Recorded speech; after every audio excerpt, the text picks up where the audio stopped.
বর্তমান সময়ে আয়নাঘর সম্পর্কে বেশ আলোচনা হচ্ছে। সম্প্রতি স্বৈরশাসক শেখ হাসিনা সরকার পদত্যাগের পরে এই বিষয়টি নিয়ে বেশ আলোচনা হচ্ছে আবারও। আচ্ছা, জেনে আসা যাক আয়নাঘর কি। বাংলাদেশ প্রতিরক্ষা বাহিনীর কাউন্টার টেরোরিজম ইন্টেলিজেন্স ব্যুরো দ্বারা পরিচালিত একটি গোপন আটক কেন্দ্রের নাম আয়নাঘর। ধারণা করা হয় এখানে কমপক্ষে 16টি কক্ষ রয়েছে, যেখানে একসঙ্গে 30 বন্দী রাখার সক্ষমতা রয়েছে। আয়নাঘরটি বাংলাদেশের ঢাকা সেনানিবাস এলাকা অবস্থিত বলে ধারণা করা হয়। সুইডেন ভিত্তিক স্বাধীন নিউজ পোর্টাল নেত্র নিউজের একটি অনুসন্ধানী হুইসেল ব্লোয়ার প্রতিবেদন প্রকাশ করে যে অভিযোগ করা হয় যে বাংলাদেশের কর্মকর্তারা আয়নাঘরে বলপূর্বক গুমের শিকার ও আটক ও নির্যাতন করছে। সুইডেন ভিত্তিক নিউজ পোর্টাল গোপন কারাগারের সম্ভাব্য অবস্থানও প্রকাশ করেছে, যেখানে বলপূর্বক গুমের শিকার ব্যক্তিদের বাংলাদেশে রাখা হয়েছে বলে ধারণা করা হয়। প্রতিবেদনটি বলপূর্বক গুমের শিকার ভারতের জি নিউজের প্রতিবেদনে বলা হয়েছে আয়নাঘর শুনতে যতটা সাদামাটা ততটাই রহস্যময়। স্বৈরশাসক শেখ হাসিনার আমলে তৈরি এই আয়নাঘরেই রাখা হতো গুম করে রাখা মানুষদের। আয়নাঘর হলো আলো বাতাসহীন একটি কক্ষ, যেখানে সারাক্ষণ ঘোর ঘুরিয়ে চলে ফ্যান। কাদের রাখা হতো এই আয়নাঘরে? শেখ হাসিনার আমলে বিরোধী দলের বহু নেতাকর্মী নিখোঁজ হয়ে গেছে, তারা কোথায় তাদের কোনো খোঁজ নেই। এমনকি সেনাবাহিনীর লোকজনও রয়েছেন ওই তালিকায়। আয়নাঘর আসলে গোয়েন্দাদের একটি গোপন বন্দিশালা বা ডিটেনশন ক্যাম্প। আনন্দবাজারের প্রতিবেদনে বলা হয়েছে আয়নাঘর হচ্ছে গুমখানা। হাসিনার শাসনামলে 2009 সাল থেকে 2021 সালের সেপ্টেম্বর পর্যন্ত সেখানে 605 জনকে গোপনে বন্দী করে রাখা হয়েছিল। 2014 থেকে 2019 সাল পর্যন্ত বাংলাদেশে 344 জন ব্যক্তি গুমের শিকার হয়। তাদের মধ্যে 40 জন ব্যক্তিকে মৃত অবস্থায় পাওয়া যায়, 66 জনকে সরকারি হেফাজতে গ্রেপ্তার অবস্থায় পাওয়া গেছে।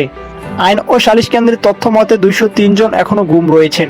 যারা দীর্ঘদিন গুম থাকার পর ফিরে আসেন তাদের গুমের ব্যাপারে মৌন অবলম্বন করেন। ধারণা করা হয় এসব মানুষের গুম করে রাখা হয় আয়নাঘরে।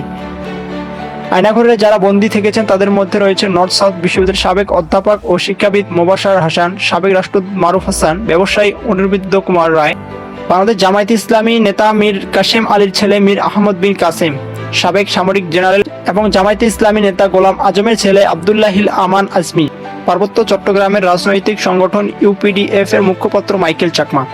বিচার বহির্ভূত হত্যাকাণ্ড সহ এসব ঘটনার জন্য জাতিসংঘ ও বিভিন্ন মানবাধিকার রক্ষাকারী সংস্থা যেমন হিউম্যান রাইটস ওয়াচ ও অ্যামনেস্টি ইন্টারন্যাশনাল তৎকালীন বাংলাদেশ সরকারকে নিন্দা প্রস্তাব জানায়। এ সময় গুম হয়ে যাওয়া পরিবারের সদস্যরা মায়ের ডাক নামে একটি প্ল্যাটফর্ম তৈরি করেন। এখানে যাদের পরিবারের সদস্যরা বাংলাদেশে 2009 সাল থেকে আজ পর্যন্ত আওয়ামী লীগ নেতৃত্বাধীন সরকারের শাসনামলে সরকারি সংস্কৃতি কর্তৃক বলপূর্বক গুমের শিকার হয়েছে, সে ঘটনাসমূহকে সামনে আনার জন্য এই সংগঠনের সৃষ্টি করা হয়। বাংলাদেশ বেসরকারি একটি সংবাদ মাধ্যম ধারণা করছে যে দেশের বিভিন্ন স্থানে এরকম আরও বেশ কিছু নির্যাতন ও আটক স্থান থাকতে পারে। উল্লেখ্য, প্রধানমন্ত্রী পদ থেকে পদত্যাগের শব্দ দেশ থেকে পলায়ন করে শেখ হাসিনার বিরুদ্ধে মতো সহ্য করতে পারছিলেন না, আর সেই কারণে রাজনৈতিক বন্দীদের তৈরি করেছিলেন আয়নাঘর, যা ছিল রাজনৈতিক বন্দীদের কাছে ত্রাস বা বিভাষিকাময়। হাসিনার বিরুদ্ধে তৈরি রাজনৈতিক কর্মীদের গুম, প্রতিবাদীদের কণ্ঠরোধ করার একটি উপায়।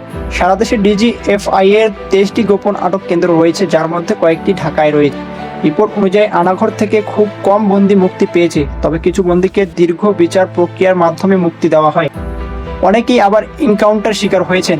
বাংলাদেশে এ জাতীয় ঘটনা তদন্ত প্রায় হয়নি বললেই চলে। আয়নাঘরে রাখা অনেকেই দিনের পর দিন অত্যাচার সহ্য করতে না পেরে মারা যায়, তারপর লাশ সরিয়ে দেওয়া হয়। যাদের গ্রেপ্তার করা হয় তাদের খাতা কলমে কোনো তথ্য রাখা হয় না, আর যারা হাসিনার আস্থাভাজন ছিলেন তারাই আয়নাঘরে দায়িত্ব পেতেন। আয়নাঘরে বন্দীদের সঙ্গে তাদের পরিবার সদস্যদের দেখা করা বা যোগাযোগের কোনো আইন ছিল না।